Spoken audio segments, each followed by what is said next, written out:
Good morning दोस्तों, आपका स्वागत है हमारी इस न्यू ब्लॉग में जो कि वेकेशन जर्नी का था। और ये कंटिन्यू इसका नेक्स्ट पार्ट है। जैसे मैंने लास्ट वीडियो में बताया था कि हम लोग कुल्लू और मनाली के बीच में स्टे किए थे, और आज हम लोग का जो प्रोग्राम है वो रोहतांग जाने का है। और रोहतांग मनाली से 32 या 35 समथिंग किलोमीटर पड़ता है, तो डिस्टेंस तो ज़्यादा नहीं है, बट पहाड़ों का 30 से 40 किलोमीटर भी 100 किलोमीटर से कम नहीं होता है, वो भी जब जब आपको जाम ना मिले। तो हम लोग मॉर्निंग में 4 o'clock पे हमारा प्रोग्राम था होटल से चेकआउट नहीं, मतलब निकलने का, क्योंकि हमने जो ट्रैवलर्स बुक कर रखी थी वो मनाली से थी हमारी, और मनाली तक हम लोग अपनी गाड़ियों से जाने वाले थे। और वहाँ तक पहुँचने के लिए हम लोग को पौन घंटा समथिंग का टाइम लगता है, 45 मिनट मनाली पहुँचने में। वो 22 समथिंग किलोमीटर है हमारे होटल से। हम लोग को 4 बजे निकलना था, बट हम लोग निकलने में थोड़ा लेट हो गए, और हम 4:50 या मतलब 5 बजे के आसपास निकले हैं। पहाड़ों में जो है सुबह थोड़ा जल्दी दिखाई देती है, और देखिए सन भी आ गया है, लेकिन अभी बहुत ज़्यादा टाइम नहीं हुआ। इस समय टाइम हो रहा है 6:30 समथिंग। हम लोग निकल गए थे। हम लोगों ने कोई ब्रेकफास्ट नहीं किया था, क्योंकि हम लोग जो लास्ट नाइट था तो वो भी बहुत ज़्यादा लेट हो गया था। हम लोगों ने बहुत ज़्यादा आउटिंग की थी। इसके बाद फिर हम लोग का मतलब आज प्रॉपर नींद भी नहीं हुई है। हम लोग 4 घंटे करीब सोए हैं, 12 से 4 हम लोग, मतलब इस टाइम हम लोगों ने रेस्ट किया है। अब इसमें नींद कितनी हुई होगी वो तो आप भी सोच सकते हैं। उसके बाद मॉर्निंग में हम लोग उठ के फटाफट रेडी हो गए, उसके बाद निकले हैं। और रास्ते में ही हम लोगों ने जो वहाँ की कॉस्ट्यूम होती है, क्योंकि वहाँ पे बर्फ़ है अभी, और बर्फ़ मेल्ट होती है तो कपड़े गीले ना हो जाए, इसलिए बर्फ़ की अलग से एक जो कॉस्ट्यूम होती है वो हम लोगों ने परचेज़ नहीं की, रेंट पे ली है। तो उसमें हम लोग का थोड़ा सा टाइम वेस्ट हो गया, एटलीस्ट आधा घंटा लग गया होगा, क्योंकि भीड़ बहुत ज़्यादा थी। और रास्ते में भी बहुत ज़्यादा हम लोग को ट्रैफिक मिला। कंटिन्यू जो है हम लोग ट्रैफिक में ही अभी चल रहे हैं। थोड़ी थोड़ी सी गाड़ियाँ खिसकती हैं तो साथ में हम लोग भी चल जाते हैं। और एक गाड़ी का तो अभी तक पता ही नहीं है, जिस गाड़ी में दीदी हैं और आलोक भैया लोग हैं उस गाड़ी का मालूम नहीं है वो कहाँ है, और हम लोग अभी चल रहे हैं, क्योंकि हम लोग आगे निकल आए और उनकी गाड़ी पीछे रह गई जाम में। तो बहुत ही लंबा जाम लगा हुआ था, करीब 2 किलोमीटर का जाम लगा होगा, एक एक करके गाड़ी निकल रही थी। बट एक चेक पॉइंट है, और सबसे बड़ी बात है क्या कि यहाँ पे ना नेटवर्क काम ही नहीं करता है। आपका फ़ोन कोई मतलब नहीं है कि आप वहाँ लेके जा रहे हैं। अभी आप जो पॉइंट देख रहे हैं इस पॉइंट पे हम लोग मिले हैं। यहाँ पे दीदी की गाड़ी खड़ी हुई थी और यहीं हम लोग ब्रेकफास्ट करने वाले हैं। हम लोगों ने ये पॉइंट डिसाइड कर लिया था कि अगर हम लोग आगे पीछे कहीं हो जाते हैं तो जो भी आगे निकलेगा वो सेकंड गाड़ी का वेट करेगा। तो हम लोग जो है एक जगह और मिड पॉइंट में रुक गए थे, बट वहाँ दीदी की गाड़ी नहीं मिली थी, तो दीदी लोग हम लोग का इस जगह पे वेट कर रहे थे, और हम लोग फिर यहाँ लेट से आए। और फिर आज अभी हम लोग देखिए ब्रेकफास्ट करेंगे यहाँ पे, क्योंकि इसके बाद और ऊपर हम लोग जाएंगे, वहाँ खाने पीने का कुछ भी नहीं है। हाँ, आपको मैगी मिलेगी, बस मैगी मिल जाएगी, और आपको ऑमलेट, ये आपको पहाड़ों पे कॉमन है, मतलब इसके अलावा आपको थर्ड कोई चीज़ नहीं है जो आपको वहाँ मिलेगी। और चाय, मतलब आज सुबह से हम लोगों ने 4 से 5 चाय ले ली हैं। यहाँ पे नीचे तो बहुत ज़्यादा ठंड थी, और हम लोगों ने बहुत, मतलब सभी बच्चों ने, हम लोगों ने जैकेट कैरी किए थे, अंदर से स्वेटर पहने थे। बट यहाँ इतनी तेज़ धूप है कि वो सारा कुछ हम लोग को निकालना पड़ गया, और कॉस्ट्यूम का तो कोई काम ही नहीं है। अब बात करी जाए यहाँ पे जो है ना, मतलब बहुत ही ज़्यादा डेंजरस रास्ता है, आप वो देख रहे होंगे, मतलब जान हथेली पे लेके बैठे हुए थे समझ लीजिए हम लोग। एक तो जो ड्राइवर था वो लोकलाइज्ड था, और गाड़ी इतनी ज़्यादा फास्ट चला रहा था। मेरा वाला जो गाड़ी का ड्राइवर था वो बहुत ज़्यादा तेज़ चला रहा था, दीदी का ड्राइवर जो है वो ठीक था। तो वो इतना ज़्यादा स्लो था कि उसकी और हम लोग की गाड़ी के बीच में कम से कम 1-1 किलोमीटर का डिस्टेंस था। और जो अभी मतलब हम लोग इतनी ऊंचाई पे आ गए हैं कि सबका हेडेक होने लग रहा है यहाँ पे, बिल्कुल सर दर्द हो जा रहा है बच्चों का भी, क्योंकि प्रॉपर नींद भी नहीं हुई है। और इतनी गंदी रास्ते थे, मतलब रोड अच्छी है बट जिग जैग टाइप का, गोलाई गुलाई, आप एक एक बार राउंड ले रहे हैं फिर अगेन राउंड, तो मतलब बहुत ज़्यादा सर में दर्द है।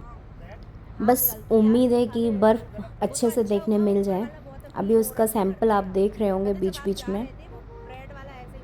और एक चीज़ है, जैसे हम लोगों ने अभी बीच में देखा कि एक की गाड़ी खड़ी हो गई, पीछे वाली गाड़ी आके उसमें ठोक दी, फिर ऐसा सेम सीक्वेंस चलते गया, क्योंकि यहाँ पे कंट्रोल ही नहीं कर सकते। और ये जो लोकलाइज्ड ड्राइवर हैं इतनी फास्ट चलाते हैं। आप रास्ता देख रहे हैं, देखिए राइट साइड कितना डेंजर रास्ता, सीधा नीचे खाई और कुछ नहीं।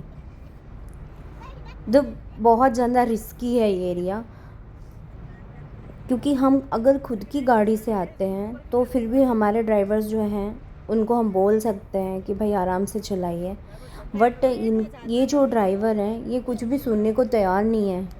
बस बोलते कि मैडम आप आराम से बैठे रहिए, अब टेंशन मत लीजिए। अरे भाई टेंशन क्यों नहीं होगी, मेरी पूरी फैमिली, मेरे दोनों बच्चे बैठे हैं, मेरे हस्बैंड बैठे हैं, तो सबको टेंशन होती है। और रोड जो है बहुत ज़्यादा, मतलब जब नीचे देखो ना तो मुझे तो ऐसा फ़ील हो रहा था अब नहीं तो गाड़ी अब गिरी, ऐसी वाला मुझे मतलब फ़ील आ रहा था। तो मैं तो आइज़ क्लोज़ करके ही बैठ जा रही थी आधे टाइम। अब इतनी ऊंचाई पे रोड है और इसके साइड में कुछ भी नहीं है, थोड़ा सा भी डिसबैलेंस हुई गाड़ी तो सीधे नीचे जाना है।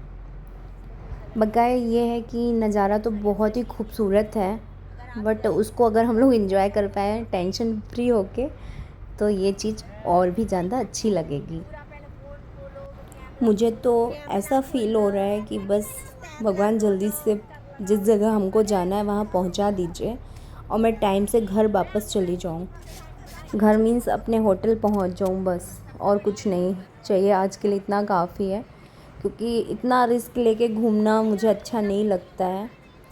मुझे बस उतना ही पसंद है कि भाई आप इंजॉय करिए लाइफ को, ज़बरदस्ती रिस्क में नहीं डालना है। देखिए आप मतलब सामने देखते जाइए, हो सकता है इतना आपको नहीं इसमें समझ में आए, बट हम लोग जो सामने से फेस कर रहे थे ना तो जान सी निकल रही थी। कई कई जगह पर ठीक था कि भाई चलिए ठीक है, मतलब प्रॉपर जो एक होता है ना ऊंचाई से सीधा नीचे, और कहीं होता है कि आपको फिर थोड़ा थोड़ा स्पेस देके, तो वो जगह तो ठीक है, डर नहीं लग रहा था। बट जो डायरेक्ट नीचे रहती है ना तो वहाँ तो प्राण से निकलते हैं। फाइनली हम मंजिल के बहुत करीब हैं और बहुत ही ऊंचाई पे आ गए हैं। और यहाँ कुछ नहीं है, आगे गाड़ियाँ पीछे गाड़ियाँ, आप कुछ कर ही नहीं सकते हैं। आपको इसी रो में कंटिन्यू चलते रहना है। फ़िलहाल बर्फ़ अच्छी खासी है, क्योंकि लोगों का कहना है कि जैसे कि ये मेल्ट तो ये कंटिन्यू हो रही है। नीचे जो रिवर है ना वो यहीं से जा रही है, जो पानी मेल्ट हो रहा है ना वो सारा नीचे जाके रिवर में चले जा रहा है। तो ये जो ब्लैक दिख रहा है ना ये भी पूरा बर्फ़ से ढकी हुई पहाड़ें थी। अब इसका बर्फ़ जो है मेल्ट होने के बाद ये इस तरह से दिख रही है। अब जो है बहुत ज़्यादा जाम लगा हुआ है, आगे गाड़ी आगे नहीं खिसक रही है। तो हम लोग भी सोच रहे हैं कि बस आगे चल के थोड़ा सा उतर लिया जाएगा, क्योंकि गाड़ियाँ रेंग रही है। एक गाड़ी थोड़ा सा आगे बढ़ती है तो थोड़ी सी हम लोग भी आगे बढ़ जाते हैं। अभी गाड़ी चल रही है, आगे जाके रुक जाने वाली है।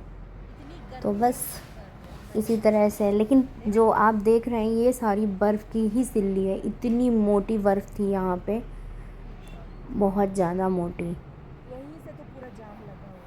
और भाई ठंड इतनी ज़्यादा है ना कि फ़ोन पकड़ने में भी डर लग रहा है कि कब गिर ना जाए। ये इतनी मतलब अंदर हड्डियों तक घुस रही है, ये जो गलन है यहाँ पे।